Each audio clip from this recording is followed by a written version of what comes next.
লোভনীয় এই খিচুড়ির টেস্ট একবার মুখে গেলে না বারবার বানিয়ে খেতে ইচ্ছে করবে। এটা এতটাই অসাধারণ, ঘরে থাকা সামান্য কিছু উপকরণ দিয়ে ঝটপটভাবে বানিয়ে নিতে পারবেন।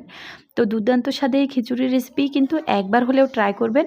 এটার স্বাদ ভোলার মতো না, কিন্তু বানিয়ে নেওয়াটা একেবারে সিম্পল।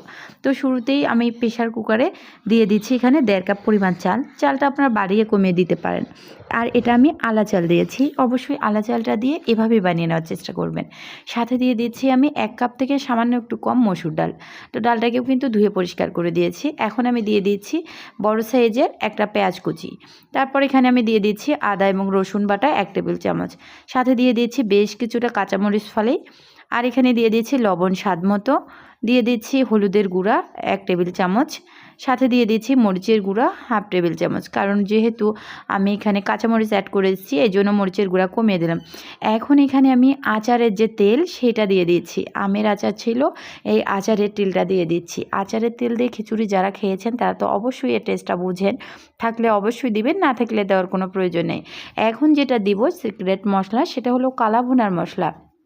একদিন কালা ভুনা রান্না করার পর একটুখানি মশলা আমি রেখে দিয়েছিলাম এই খিচুড়ি রান্না করার জন্য। তো তারপর এখানে দিয়ে দিচ্ছি রান্নার তেল। রান্নার তেলটা দেওয়ার পর এখন খুব ভালো করে সব কিছু আমি মেখে নিব। মাখানোর কাজটা না অবশ্যই ভালো করে করবেন, হাত দিয়ে অনেকক্ষণ যাবৎ খুব ভালো করে সব কিছু মেখে নেবেন। আর হ্যাঁ, কালা ভুনার মশলা না, যখন কালা ভুনা রান্না করবেন একটুখানি রাঁধুনি রেডিমিক্স মশলাটা রেখে দিবেন। বিশ্বাস করুন এই খিচুড়িটা এতটাই টেস্টি হয়, না খেলে কিন্তু এই টেস্টটাও অনুভব করতে পারবেন না। যাই হোক, তারপর এখানে কিন্তু আমি গরম পানি অ্যাড করে দিচ্ছি।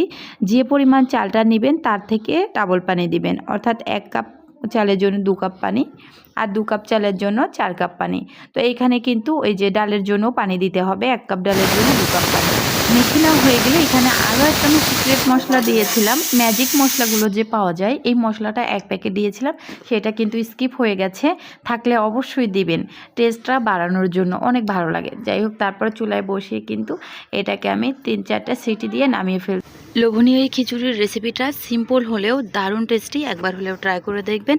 আর ভিডিও ভালো লাগলে প্লিজ ইউটিউব, ফেসবুক যেখান থেকেই দেখেন না কেন আমার পরিবারে যুক্ত হয়ে যাবেন।